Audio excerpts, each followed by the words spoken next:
그 할아버지 할머니들 중요한 아주 일들 가운데 하나가 뭐냐면 손자 손녀들 케어하는 일이죠. 에이, 나는 그런 거 없어 하시는 분도 물론 계세요. 근데 많은 분들이 이 손자 손녀에게 많이 매이시더라고. 근데 어떤 할머니도요, 외할머니인데 외손주들을 키웠어요. 보통 초등학교 마칠 때까지 이렇게 많이 케어를 하시는 것 같아요. 이제 중학교, 고등학교 가면 조금 자유로워지시는데 어린아이일 때 이제 할아버지, 할머니 손이 이제 많이 필요해서 그렇게 케어를 하는데 이 할머니가 이제 어릴 적에 손녀를 키웠어요. 그 시간이 지났어요. 다시 이제 그 외손주 집에를 갔어요. 옛날 추억을 회상하면서 이제 얘기를 들려주는데 네가 6살 때 이런 일이 있었단다 얘기를 하는데요. 할머니 손잡고 이제 둘레길을 걷는데 할머니 한 분이 계셨대요. 그 할머니가 대뜸 이 손녀딸에게 6살 된 손녀딸에게 이렇게 질문을 했어요. 내가 좋으냐? 네 할미가 좋으냐? 내가 좋으냐? 네 할미가 좋으냐? 6살 이 손녀딸은 뭐라고 답을 했을까요? 우리 할머니가 좋죠. 우리 할머니가. 뭐 길가에 앉아있는 할머니가 좋을 리가 없죠. 근데 6살 때 기억이라 이 손녀딸은 기억을 못해. 그 할머니가 이제 얘기를 해주는 거예요. 그런데 그때 이렇게 대답을 했지. 당연히 우리 할머니가 좋죠. 당연이란 말을 넣었다는 거죠. 이 손녀딸 총명하죠. 예. 우리 할머니가 당연히 좋은 거야. 그냥 좋은 게 아니라 당연히 좋다.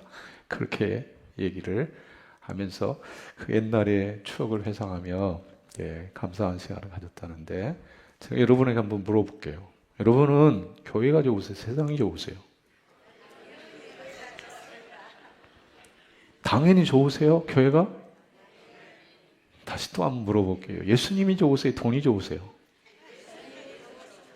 정말로 그러세요?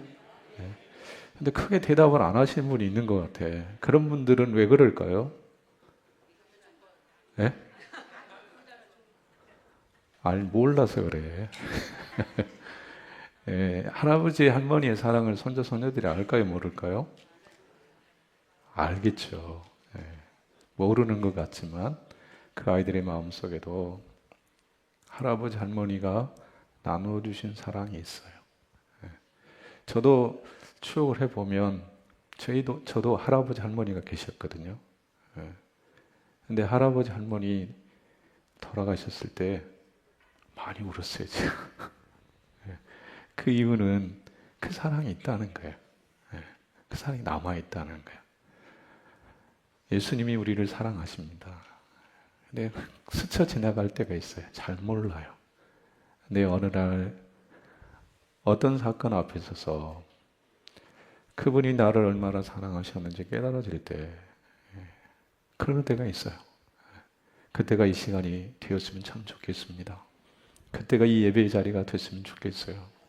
그래서 정말로 여러분들이 교회가 좋으세요? 세상이 좋으세요? 누가 물으면 당연히 교회가 좋죠. 예수님이 좋으세요? 돈이 좋으세요?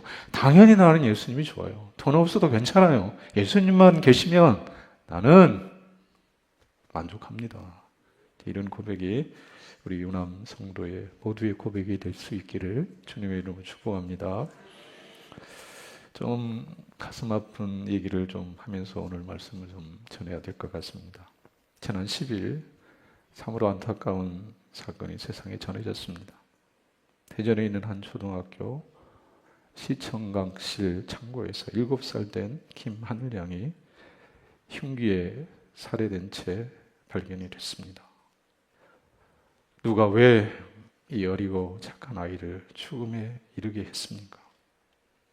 아시는 것처럼 이 하늘이를 죽음에 이르게 한 사람은 초폭이 아니었어요.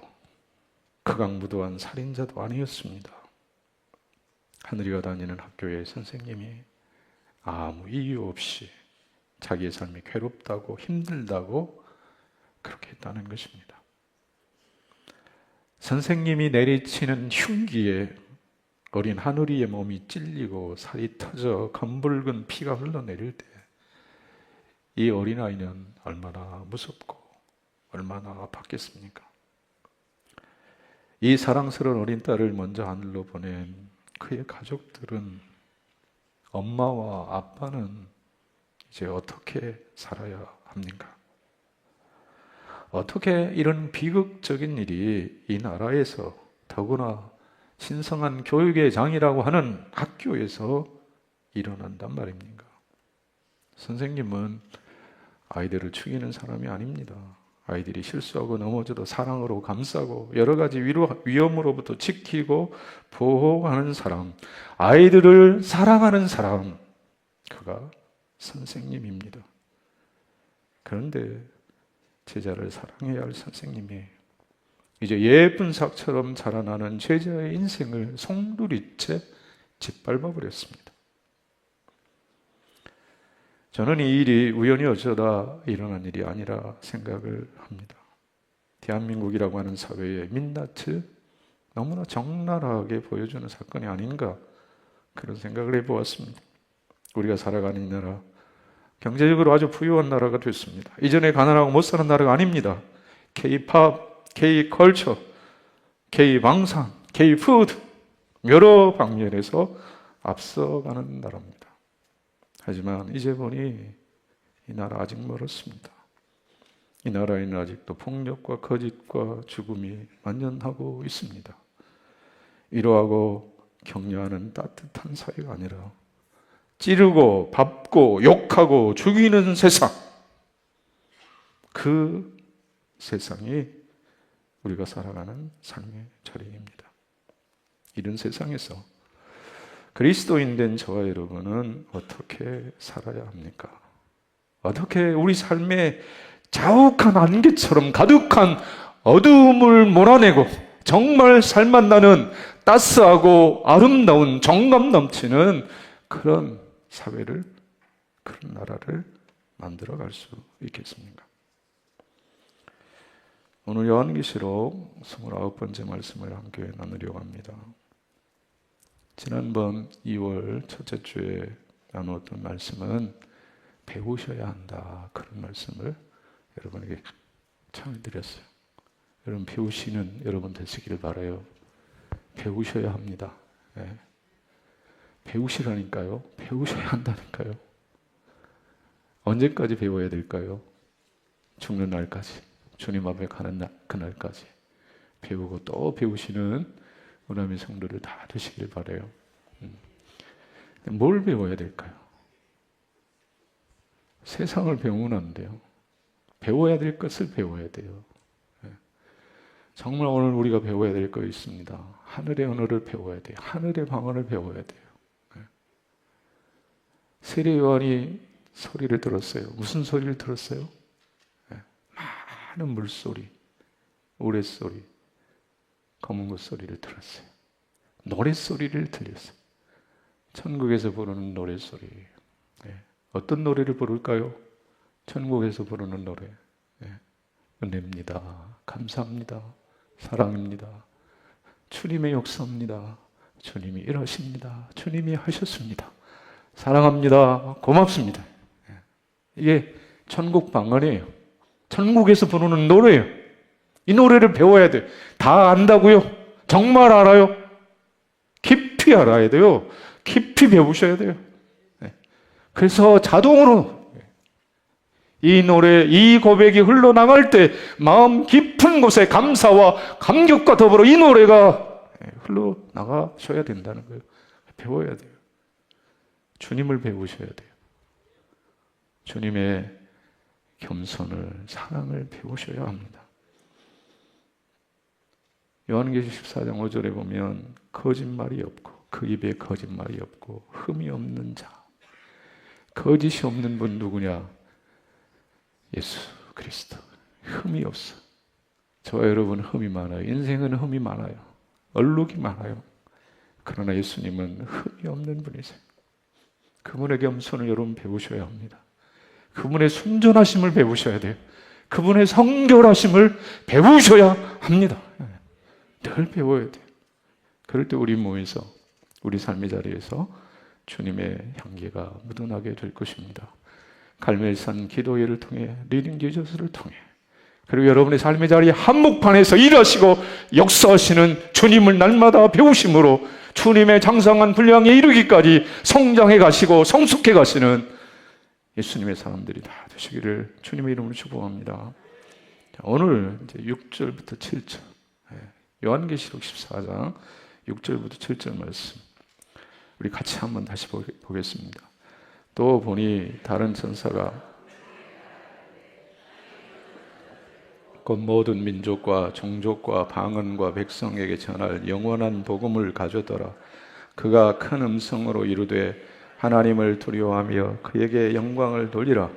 이는 그의 심판의 시간이 이르렀음이니 하늘과 땅과 바다와 물들의 근원을 만드신 이를 경배하라 하더라. 아멘. 여러분, 천사가 날아가요. 공중에 날아가요. 지금 요한이 보는 거예요. 근데 이 모습은 지상의 모습이 아니에요. 천상의 모습이에요. 하늘의 모습이에요. 그 천사가 영원한 복음을 가졌어요.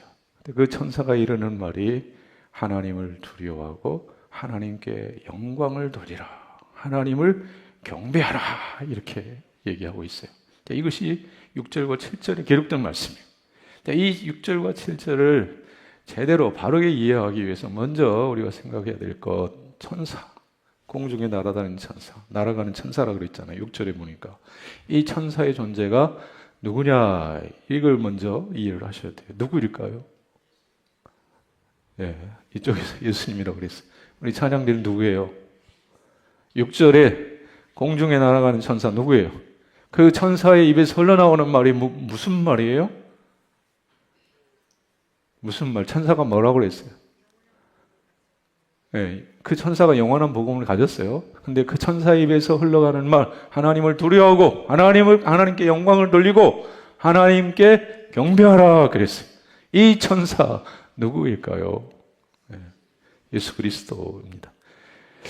그러면 도대체 왜 예수 그리스도라고 얘기하느냐? 문자적으로 보면 천사라고 분명하게 기록되어 있는데 천사지 무슨 예수 그리스도야, 이렇게 반문하는 사람에게 어떻게 설명을 하시겠어요? 성경은 문자적으로 보는 게 아니다. 성경은 예수에 계시다. 특별히 요한계시록 1장 1절 여러분 놓치시면 안 돼요. 성경을 해석하는 키, 알고리즘, 그게 뭐냐? 예수라고 그랬어요. 성경은 예수님에 관한 책이에요. 예수 그리스도의 사역, 예수 그리스도의 인격에 대해서 기록된 책이 성경이다. 세상의 윤리, 도덕을 말하는 책이 성경이 아니다. 요한계시는 특별히 그러하다. 그래서 이 다른 천사를 문자적으로만 보면 천사이지만 예수 그리스도의 알고리즘으로, 예수 그리스도의 눈으로 보면 이 천사는 예수 그리스도일 수밖에 없다. 지난번에 요한계시록 10장을 살펴볼 때 나누었던 말씀인데요. 10장 1절부터 3절 말씀 한번 보겠습니다. 요한계시록 10장 1절부터 3절 말씀, 자 같이 보겠습니다.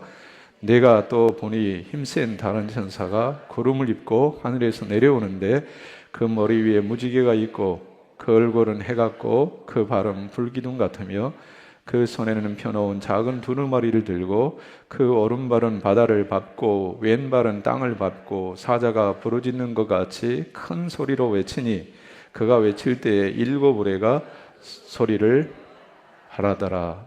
아멘. 자, 여기도 보면 힘센 다른 천사 이렇게 되어 있죠. 10장 1절에 힘센 다른 천사. 제가 이 말씀을 함께 나눌 때 힘센이라고 하는 이 말이 어떤 의미인지를 여러분에게 말씀을 드렸어요. 기억하시는 분 혹 계실지 모르겠어요. 힘센 다른 천사, 이 힘셈이 의미하는 바가 뭐다 그랬어요? 전능이라고 그랬어요. 전능. 예. 전능은 능치 못함이 없다는 의미예요. 예. 여러분 전능하세요? 전능한 사람은 없어요. 전능이라고 하는 표현은 누구에게 적용되는 표현이죠? 예. 하나님, 예수 그리스도. 예. 능치 못하심이 없어요.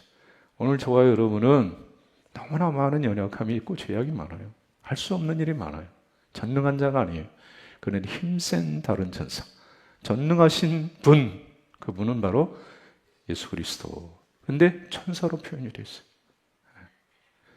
그리고 그 위에 이어지는 말씀을 보면 이 힘센 천사가 아니라 정말로 천지 만물을 창조하시고 다스리시고 통치하시는 하나님 예수 그리스도이심을 아주 분명하게 알 수 있어요. 구름을 입고 하늘에서 내려와요. 구름 입고 하늘에서 내려와요. 머리에 무지개가 있어요. 얼굴은 해같이 빛나요. 발은 불기둥 같고 손에 두루마리 책이 들려 있습니다. 한 발은 바다를 밟고 오른발은 바다를 밟고 왼발은 땅을 밟고 있어요. 그리고 그 입에서 흘러나오는 소리가 우레소리와 같아. 그 우레소리, 천사 입에서 흘러가는 소리, 천둥 번개치는 그 위험 앞에 죄 있는 인생들은 압도당해 버리는 거죠. 예수님이세요. 그러니 오늘 본문의 표현도 공중에 날아가는 천사도 예수님이신데 그 예수님이 이루신 말씀이 하나님을 두려워하라. 심판의 날을 이루었다. 하나님을 경외하고 영광을 돌리고 경배하라 이렇게 말씀하고 있어요. 그러니까 이 말씀, 특별히 7절 말씀을 통해서 심판의 날이 이르렀다. 종말의 날이 가까웠다. 여러분 입술로도 서로 말씀을 나누실 때 시대가 마지막이네, 말세네 이런 말씀 많이 하시죠. 이 말세를 살아가는 이 역사의 마지막 때를 살아가는 그리스도인 된 우리는 어떻게 살아야 되느냐? 말세라는 시대를 어떻게 살아야 되느냐? 하나님을 두려워하고 하나님께 영광을 돌리고 하나님을 경배하며 사셔야 된다. 그것이 말세를 사는 성도의 지혜로운 삶의 자세라는 거예요. 그런데 하나님을 까맣게 잊어버리고 내 육신의 정욕과 만족만을 위해 산다. 그건 말세의 때를 잘못 사는 거예요. 여러분 언젠가 역사의 종말이 올 것입니다. 주께서 공중에 구름 타고 이 땅에 임하시는 날, 그날이 역사의 마지막이에요. 근데 역사의 종말이 오기 전에 오늘 개인의 종말이 시시각각 다가오고 있다는 사실을 잊어버리시면 안 돼요. 지난 한 주간의 삶의 현장 속에서 이 땅을 떠나는 많은 이들이 있었습니다. 하늘이도 갔어. 우리도 주님이 부르시면 이 땅을 떠나는 거죠. 그 주님 앞에 부끄럼 당하지 않기 위해서. 오늘 이 종말의 때를 어떻게 살아야 되느냐? 하나님을 두려워하시며 모든 영광을 하나님께 돌리며 경배하며 살아가시는 성도 여러분의 삶이 되시기를 주님의 이름으로 축복합니다. 더불어서 오늘 저는 6절의 말씀에 좀 포커스를 맞춰서 하나님의 말씀을 전하려고 합니다. 6절에 보면 공중에 날아가는 천사는 예수님인데 그 예수님의 손에 들려진 게 있어요. 예수님이 가지신 게 있어요. 영원한 복음이라 그렇게 말씀하고 있습니다. 자, 이 영원한 복음, 예수님의 손에 들려진 예수님이 가지고 계신 영원한 복음이 과연 뭐냐? 자, 여러분 무엇을 가지고 계세요? 여러분 오늘 우리 이 땅을 살아가면서 여러 가지 것들을 소유하는데 정말 여러분의 삶에 이것만큼은 내가 반드시 가져야 되겠다. 다른 건 몰라도 이것만 있으면 나는 참 좋겠다. 만족하겠다. 그거 있다면 여러분 뭐 있으세요? 뭘 가지셔야 되겠어요? 영원한 복음. 영원한 복음을 가지셔야 돼요. 여러분 안에 복음이 있으세요? 없으세요? 복음 있으세요? 왜 그렇게 자신이 없으세요? 뭘 가지세요? 돈은 있으세요? 집은 있으세요? 자동차는 있으세요? 이런 황당한 질문 드려서 죄송합니다. 예수님은 영원한 복음을 가지셨다. 복음이 되신다. 근데 이거를 또 이제 문자적으로 봐가지고요. 이 영원한 복음이라고 하는 단어 앞에 정관사가 있느냐 없느냐에 따라서 해석을 조금 달리하는 경향이 있어요. 정관사가 있으면 우리가 일반적으로 이해하는 복음, 복음이 뭐냐면 예수님이 이 땅에 오셨죠. 사람의 몸을 입고 오셨죠. 그리고 예수님이 순환을 당하셨죠. 십자가에 달려 죽으셨죠. 장사 지내셨죠. 무덤에 들어가셨죠. 3일 만에 부활하셨죠. 그리고 승천하셨죠. 이 예수님의 전 생애가 뭐냐면 복음이에요. 기쁜 소식이에요. 예수님의 생애를 통해 하나님이신 그분이 이 땅에 오셔서 순환받고 피 흘리시고 죽고 부활하심을 통해서 이루신 구원의 역사. 이게 복음이에요, 복음. 예. 근데 이 복음은 영원하다, 영원한 복음이다, 이렇게 말씀하는 거예요. 근데 이 본문은 앞에 정관사가 없어요. 정관사가 없어. 영원한 복음이라고. 정관사가 없으니까 이 복음은 그냥 좋은 소식, 좋은 메시지 정도로 이해하려고 하는 경향도 있었어요. 근데 여러분, 정관사가 있고 없고를 떠나서 성경은 문자적으로 보시면, 문법적으로만 보시면 잘못 이해될 수 있다, 잘못 해석될 수 있다 말씀을 드렸어요. 정관사 없어도 앞에, 복음 앞에 붙어있는 수식어. 무슨 수식어죠? 영원한 복음이요. 복음이 복음일 수 있는 이유는 뭐냐면 영원하기 때문에 그래요. 시대에 따라, 상황에 따라 바뀐다. 어느 시대는 복음이에요. 근데 어느 시대는 복음이 아니에요. 어떤 상황에서는 복음이에요. 그런데 또 다른 상황에서는 복음이 아니에요. 그럼 복음일 수 없어요. 근데 오늘 예수님의 손에 들려진 복음은 영원한 복음이에요. 영원한 복음. 복음이라는 뜻은 기쁨이라는 뜻이에요. 기쁨. 유앙겔리온, 기쁨이요. 예수님이 여러분 복음이에요. 예수님이 기쁨이에요. 네. 세상에 기쁨이 있어요. 근데 세상의 기쁨과 비교할 수 없는 충만한 기쁨, 퇴색되지 않는 기쁨, 영원한 기쁨, 예수님이에요. 여러분, 이 땅을 살아가면서 우리가 누리는 기쁨이 있어요. 여러분, 보니까, 찬양대도 보니까 이제 결혼해가지고 30년, 40년 사신 분 같아. 예. 이제 막 결혼하신 분은 안 계신 것 같아. 근데 막 결혼할 때 그 사람만 보면 심장이 막 뛰었어. 예. 헤어지면 또 보고 싶어. 전화통 붙잡고 2시간, 3시간 막 얘기를 했어.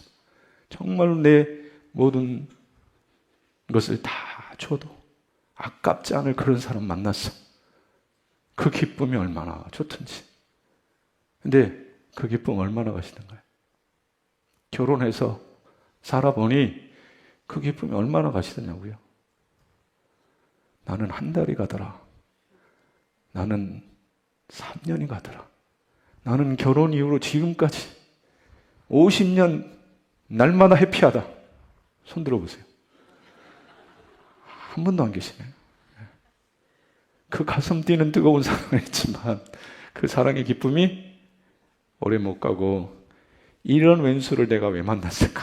내가 미쳤지.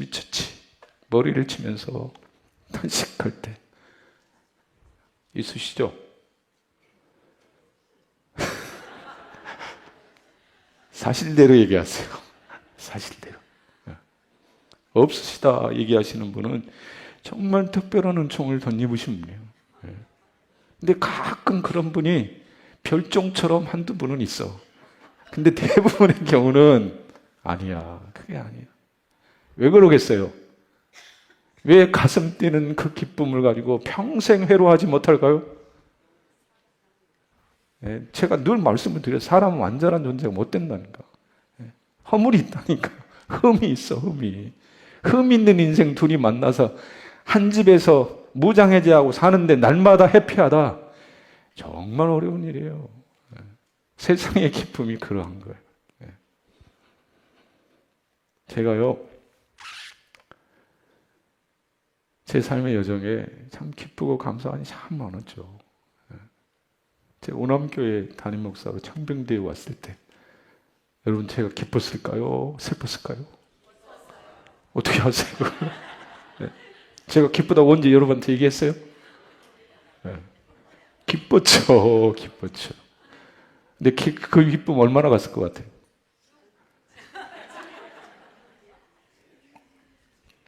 지금도 기쁠까요?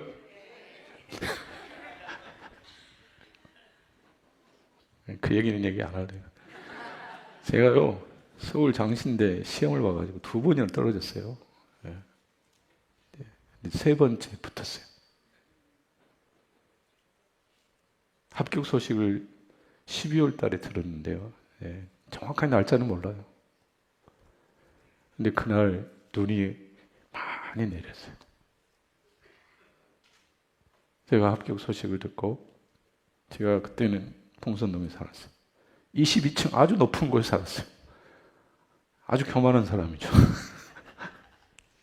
근데 그 소식을 듣고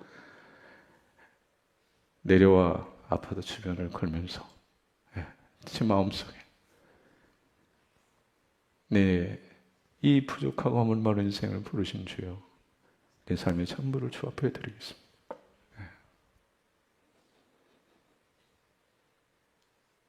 이름 없이 빛도 없이 아골골짝 빈들에도 복음 들고 가겠습니다. 그 밤에 눈을 맞으며 기쁨으로 하나님 앞에 드렸던 저의 고백이에요. 얼마나 감사했는지 눈물을 흘리며 드렸던 고백이에요. 얼마나 갔을 것 같아요? 학교 다니면서 내버트 하려고 하니까 힘들어. 그때 당시 서울과 광주를 주말마다 오르내리는 상황이에요. 오래 안 가더라고. 오래 안 가. 이게 이 땅에서 주는, 이 땅이 누리는 그런 기쁨들인 거예요. 때로는 그 기쁨의 이유가 아픔과 괴로움의 이유로 바뀌는 경우도 있어요. 내가 사랑했던 사람이 여러분 마음에 어마어마한 아픔과 상처를 안겨줄 때가 얼마나 많아요.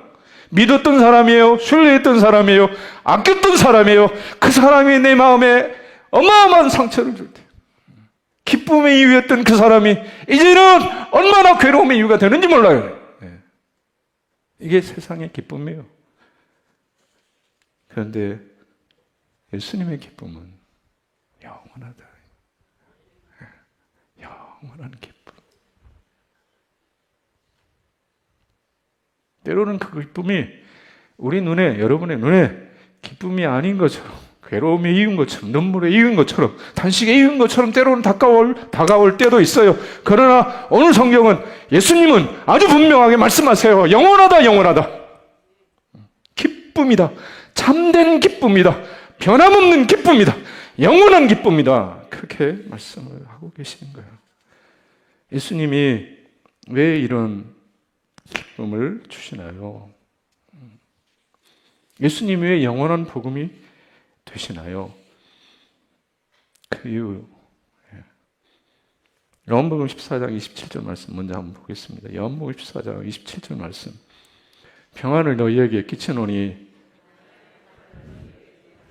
내가 너희에게 주는 것은 세상에 주는 것과 같이 아니하니라. 너희는 마음에 근심하지도 말고 두려워하지도 마라. 세상에 주는 기쁨과 평안과 주님이 주시는 평안과 기쁨은 피고한데 영원한 기쁨이에요. 잠든 기쁨이에요. 근데 이런 기쁨을 예수님이 주시는 이유, 그 이유는 다른 것이 아니라 주님이 사랑이시고 긍휼이시고 기쁨이 되시기 때문에 그렇습니다. 이 모습을, 이 사실을 좀 잘 설명해 준 책이 한 권 있더라고요. 생각한다는 것, 책 제목이요. 강영한 교수라는 분이 쓰셨어요. 생각한다는 것. 여러분 배우시라고 했는데 배운다는 건 생각한다는 거거든요. 배울 때 생각이 바뀌어요. 생각이 바뀌어야 삶이 바뀌는 거예요. 사고를 하셔야 된다. 사유를 하셔야 된다. 그래야 인격이 바뀌어요. 삶이 바뀌어요. 근데 그 첫 번째 동인이 되는 게 뭐냐? 읽는 거, 읽는 거. 그래서 배우셔야 돼. 읽으셔야 돼. 그런 차원에서 이 책, 제가 우리 우남교회 성도들에게 추천하는 책이에요. 생각한다. 여러분 한 주일 동안 무슨 생각하며 사셨어요?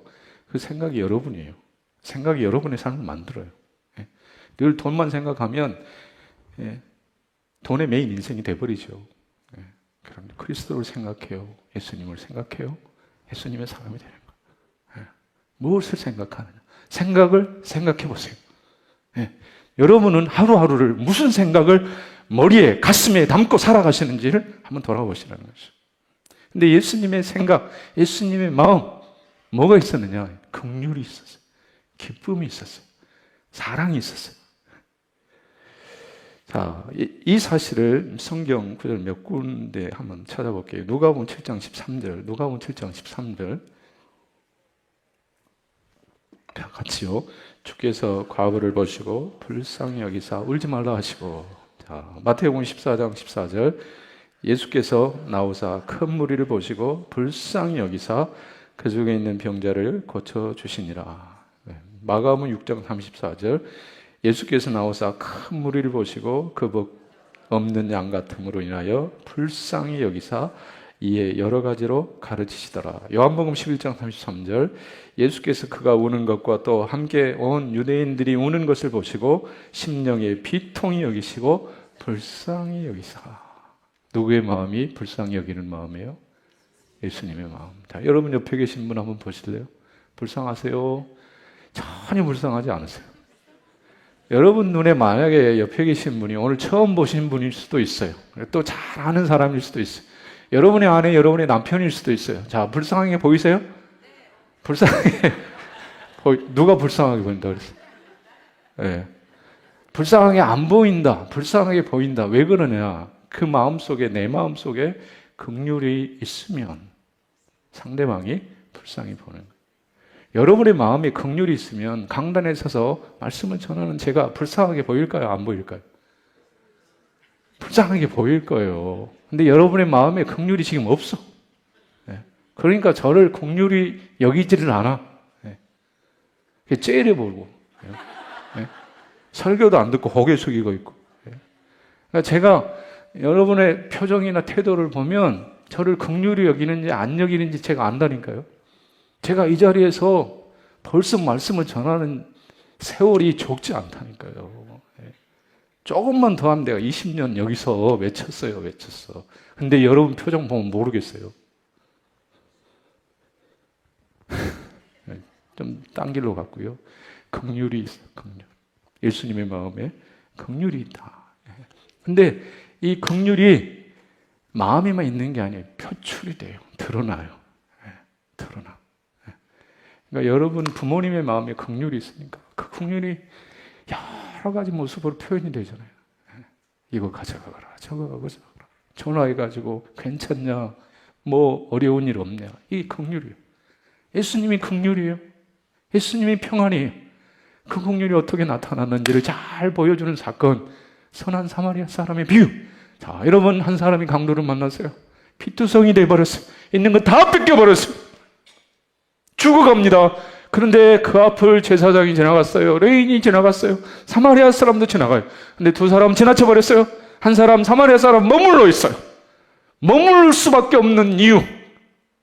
두 사람에게, 제사장과 레인에게는 없었던 한 가지가 이 사마리아 사람에게 있었는데 그게 뭐냐? 이 강력한 교수는 이렇게 얘기합니다. 응답의 감수성이라고. 응답의 감수성. 제사장도 레위인도 그 상황에 대한 지각은 있었어요. 그 상황이 어떠하다는 것을 잘 알았어요. 그런데 제사장과 레위인에게는 응답의 감수성이 부족했어요. 아니, 없었어요. 그런데 사마리아 사람, 이 사람의 마음에는 환자를 향한 긍휼의 마음이 있었어요. 사랑의 마음이 있었어요. 응답의 감수성이 충만했어요. 그러니 못 가요. 가까이 가서 상처 위에 기름을 붓고 싸매고 주먹이까지 데려주며 끝까지 배려하고 책임지는 긍휼의 마음이 그렇게 표출이 됐다는 것입니다. 예수님은 이런 분이세요. 선한 사마리아 사람이 누구라고요? 선한 사마리아 사람이 가리키는 분 바로 예수님이에요. 우리가 다 강도 맞는 사람들, 죄악의 강도 맞나, 다 피 흘리며 죽어가다가 결국은 버림받는 인생들이었어요. 그런 인생들을 가까이 다가와 싸매시고 고치시고 치유하사 구원하시는 분 예수 그리스도. 왜요? 그분의 마음에 긍휼이, 그분의 마음에 사랑이, 그분의 마음속에 연민의 마음이 충만하니 그렇게 했다는 것입니다. 예수님이 영원한 복음을 가르쳤어요. 참된 평안, 참된 기쁨을 가르쳤어요. 이희대 박사라는 분이 계세요. 희대의 소망. 이분의 이름이 희대.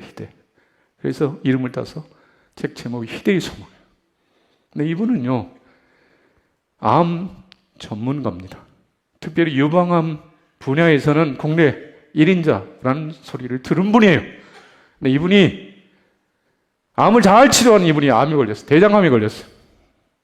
수술을 5번이나 받았다고 합니다. 간과 골반, 뼈 일부를 잘라내는 수술을 5번 받았고요. 6번의 고강도 방사선 치료를 받았습니다. 이런 상황이면 환자 진료 못 하잖아요. 그런데 일주일에 2번에서 4번 그 환자 수술을 집도했다고 합니다. 누군가가 물었어요. 당신이 지금 암 4기인데 무슨 희망이냐고. 당신 지금 쓰러져 죽어가는데 무슨 소망이냐고. 그럴 때 이분은 이렇게 얘기했습니다. 암 4기 건너편에 예수로 말미암아 희망의 오기. 여러분, 암 4기라는 뜻은 말기라는 뜻이에요.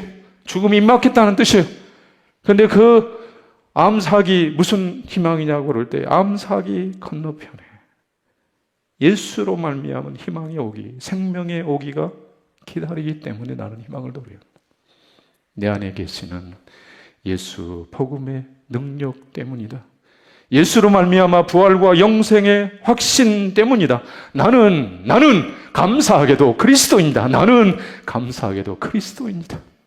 암 4기 절망할 수밖에 없는 그 상황에서도 희망을 노래할 수 있었던 비결은 복음의 능력, 그리스도의 복음의 능력이 이분 안에 자리하고 있었기 때문이다. 그렇게 고백하더라는 것입니다. 사랑하는 성도 여러분, 우리가 살아가는 세상, 저와 여러분이 걸어가는 이 땅은 좋은 것을 주지 않습니다. 아픔과 괴로움, 탄식, 죽음을 안기는 경우가 많습니다. 이런 삶의 현장에서 어느 누가 여러분에게 참된 평안과 기쁨을 줄까요? 어디로 가면 여러분 인생의 모든 염려와 근심을 내려놓고 정말로 참된 평안과 기쁨을 노래할 수 있습니까? 예수님 앞에 영원한 복음 되시는 예수 앞에 참된 기쁨이 있는 줄로 믿습니다. 그곳으로 가셔야 돼요. 내가 주는 것은 세상에 주는 것과 같지 않다. 상황에 따라 변하는 그런 복음이 아니다. 그런 기쁨이 아니다. 영원한 기쁨이다. 주님께로 가셔야 돼요. 오늘 고능한 인생의 길에 이런저런 일로 아픔과 괴로움 속에 살아가시는 성도 여러분 계십니까? 주께로 달려가시는 은혜가 있기를 바랍니다. 더불어 오늘 저와 여러분이 살아가는 삶의 자리에 막연한 어두움, 사륙, 죽음, 미움 어떻게 걷어낼 수 있습니까? 정말 아름답고 따스한 그런 사회로 만들어 갈 수 있겠습니까? 그것은 오늘 우리가 그리스도의 복음으로, 영원한 복음으로 마음의 치유와 평안과 기쁨을 얻고 그 평안과 기쁨을 흘려보내는 삶이 될 때 오늘 저와 여러분이 살아가는 삶의 자리에 주님의 평안이 기쁨이 흘러 넘치게 될 줄로 믿습니다. 어둠이 떠나게 될 줄로 믿습니다. 오늘 우리가 해야 할 일이 그 일이에요. 저와 우리와 함께 더불어 살아가는 사람들에게 기쁨을 주셔야 된다. 기쁨 대신에 슬픔 주시면 안 돼요. 위로 대신에 염려와 근심을 주면 안 돼. 깊은 아픔 상처 주면 안 돼요. 영원한 복음을 누린 자로서 그 복음의 기쁨을 나누시는 성도 여러분 삶이 되셔야 돼요. 그러기 위해서 여러분은 리딩 지저스 하셔야 되고요. 가정 예배 드리시는 거고요. 그러기 위해서 우리는 말씀 앞에 서는 거예요. 그리고 일주일 동안 이거 한번 실천해 보면 좋겠어. 기쁨을 줘야 되는데 무엇으로 기쁨을 줄까? 여러 가지 것들이 있을 수 있어요. 제가 어려운 건 여러분에게 요구하지 않겠어요. 한 주일 동안 지내시면서 여러분과 함께하는 사람들의 기쁨을 주기 위해서 먼저 차 한 잔 대접합시다. 그 정도는 하겠죠. 커피 한 잔. 나 그것도 못해. 커피는 너무 약합니다. 제가 밥 한 끼 사겠습니다. 커피가 조금 약하신 분은 밥 한 끼, 식사 한 끼 섬기시면서 기쁨을 좀 나누시면 좋겠어요. 그리고 예수 그리스도의 영원한 복음을 가지신 그 주님을 전하고 나누시는 그런 일들을 이 한 주일 동안 꼭 해보시길 바랍니다. 그래서 여러분의 삶의 자리가 기쁨으로, 평안으로, 감사로 충만해지는 그런 복된 역사 있기를 주님의 이름으로 축복합니다.